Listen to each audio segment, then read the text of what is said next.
제가 전철을 타고 가다가 제가 군대에서 잘못 맞아가지고 허리가 좀 많이 안 좋아요. 근데 해군 그런 때가 참 많이 때리거든요. 그런데 제가 굉장히 많이 잘못 맞아가지고 첫날부터 허리를 다쳤어요. 디스크 판정을 받았는데 군대 얘기를 하려고 하는 건 아니고요. 혹시 군대 갔다 오신 분 계세요? 꽤 계시네요.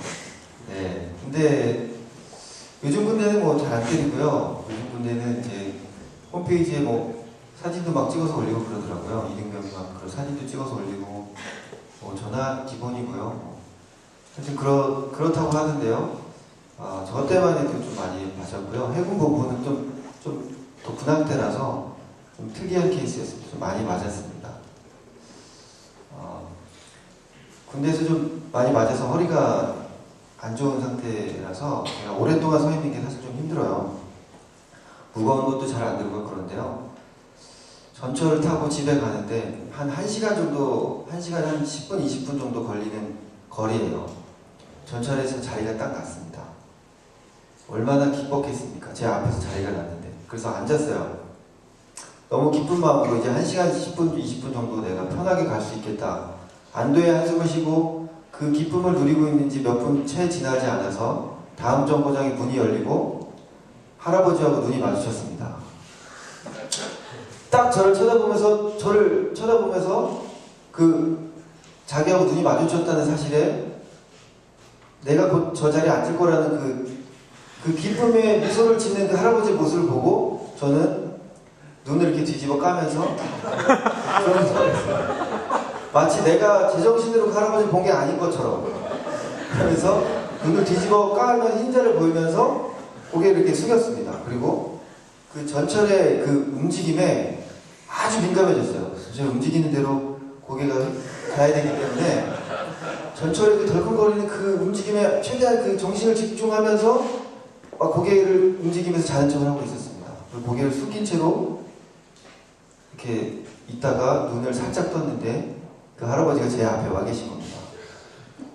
이 할아버지는 제가 자는 척 하는 것도 알고 계신지 어쩐지 모르겠지만 어쨌든 눈이 마주쳤기 때문에 저희 앞에 서 계신 거예요. 그래서 일단 자는 척 연기를 했기 때문에 한 정거장, 두 정거장 더 갔습니다.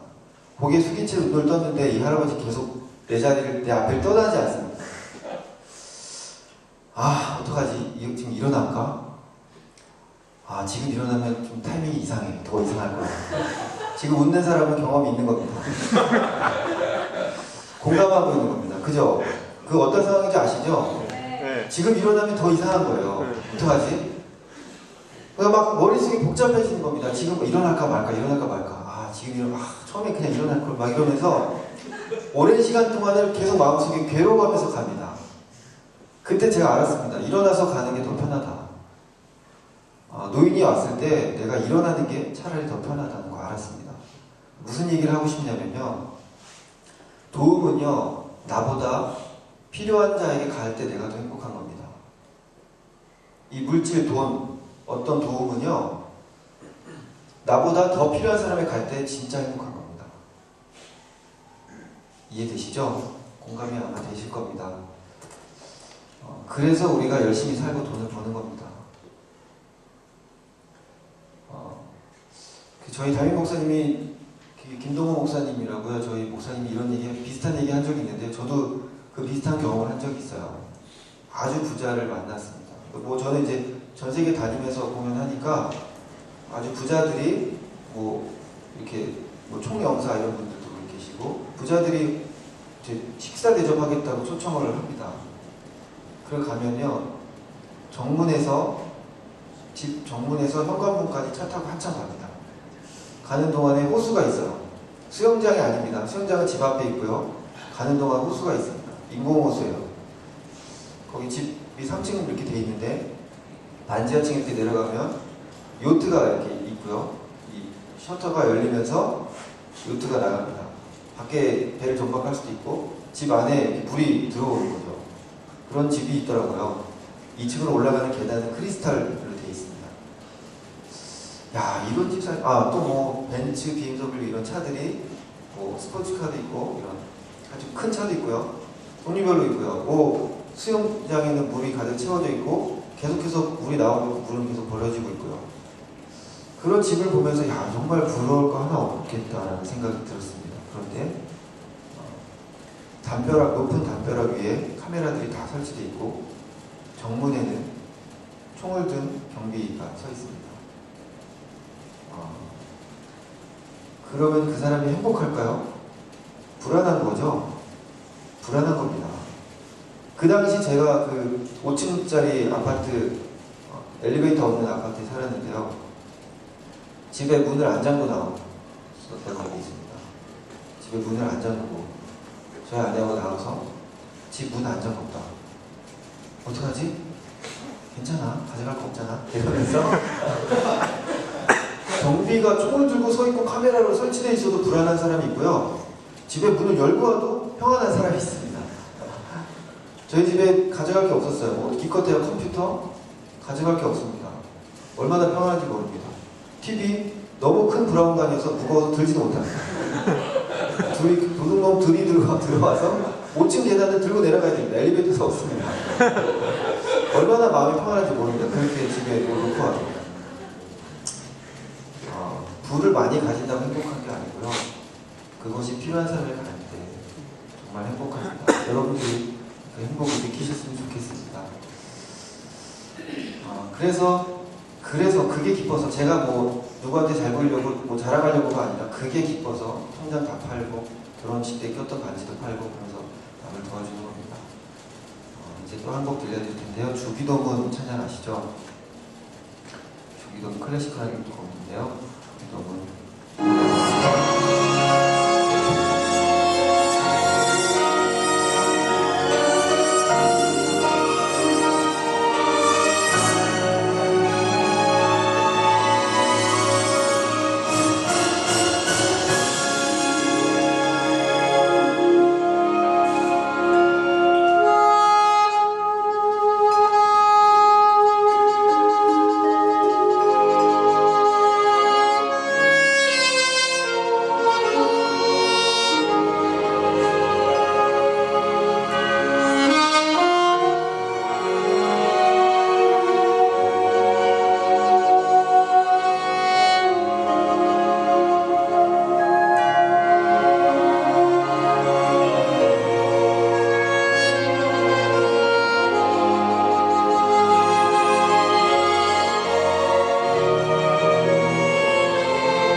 어제 또 보여드렸던 영상인데요. 아프리카의 영상을 잠시 후에 보실 겁니다. 아프리카의 아이들이 배가 이렇게 나오는 것은 그 안에 기생충들이 살고 먹는 게 없어서 배에 근육이 없어서 안에 있는 내장들이 밑으로 쳐져서 배가 그렇게 불러온 거고 또 배에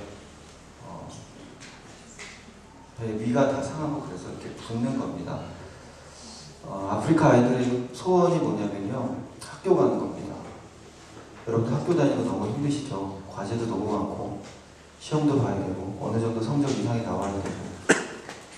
그런데 아프리카 아이들은 꿈이 학교 가는 겁니다. 매일 물을 뜨러 다녀야 되기 때문에 5시간씩 7시간씩 물을 뜨러 다녀야 되기 때문에 학교에 갈 수가 없습니다. 학교라고 해봤자 나무 그늘 밑에서 작대기로 바닥에 글씨 쓰는 정도, 그 정도이지만 그 교육조차 받지 못해서 그들이 커도 그 자식들도 또 물을 뜨러 다녀야 됩니다. 그들이 마시는 물은 흑색 물입니다. 황토색 물입니다. 제가 마시는 물을 보고 그들이 화이트 워터라고 불렀습니다. 그런 물을 처음 본 아이들이 있습니다. 물을 하면 원래 황토색인 줄 아는 겁니다. 그들이 마시는 물이 또 맑은 물도 아니고 황토색 물이라고 해서 그냥 흙만 섞인 물이 아니고 이렇게 고인 물입니다. 우린 이 물통에 있는 물 며칠만 지나도 버립니다. 근데 그들은 며칠씩 고인 썩은 물을 마십니다. 그 물을 옆에서 낙타, 소, 염소 이런 짐승들이 그 물을 옆에서 먹고 마시면서 똥과 오줌을 막 쌉니다. 그 물을 같이 먹는 겁니다. 옆에서 짐승이 먹는데 그 물을 같이 먹는 겁니다. 오늘 물이 없어서 죽어가는 사람이 있어서 물을 뜨러 갔다 오면 한 명이 죽어있고 내일 또 그렇게 한 명이 죽어나갑니다. 그게 아프리카의 현실입니다. 저는 수도꼭지 틀면 물이 나올 때 이거 얼마나 감사한지 모릅니다. 이 어디선가 이 물을 정수해서 이미 뭐 어떤 파이프를 통해서 물이 다 흘러나왔을 테고 이 수도꼭지 이 장치를 통해서 물이 나올 텐데 이 놀라운 시스템을 누가 만들어냈을까 하는 놀라운 경악을 금치 못하는 경우가 간혹 있습니다. 어찌 보면 우리 일상이지만 우리가 그 감사한 것조차도 모르고 산다는 얘기입니다. 아프리카 아이들, 그 아프리카의 추장이 이런 고백을 합니다. 저희 일행들이 우물을 파주고 갔는데 당신들이 와서 이 우물을 파준 것은 하나님이 하셨다. 당신들이 준 것은 물이 아니라 생명이다 라는 이야기를 합니다. 그 아프리카 추장은 제가 알기로 이슬람 지도자입니다. 이슬람 지도자의 입에서 당신들의 하나님이 기적을 행하셨다고 이야기합니다. 저희가 우물을 파주고 왔고 또 다음에 또 가기로 했습니다. 그들이 이렇게 이야기할 날이 멀지 않았다고 생각합니다. 우리의 하나님이 하셨다고.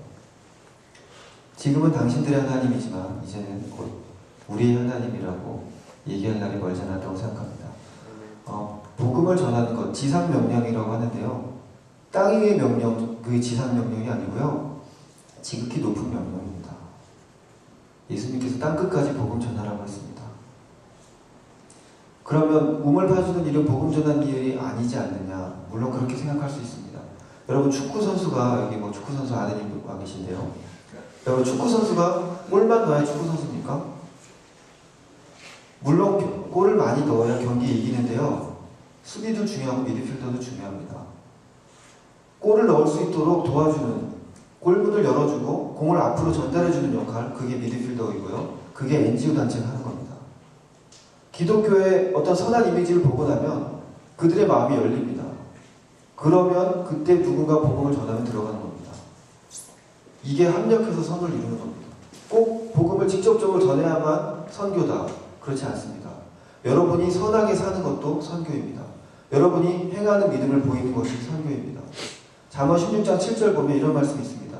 너희가 행위로 여호와를 기쁘시게 하면 너희 원수와도 화목해 하실 거라고 말씀하셨습니다. 놀랍지 않습니까? 우리가 착한 일 하면, 쉽게 말하면 우리가 착한 일 하면 우리 원수와도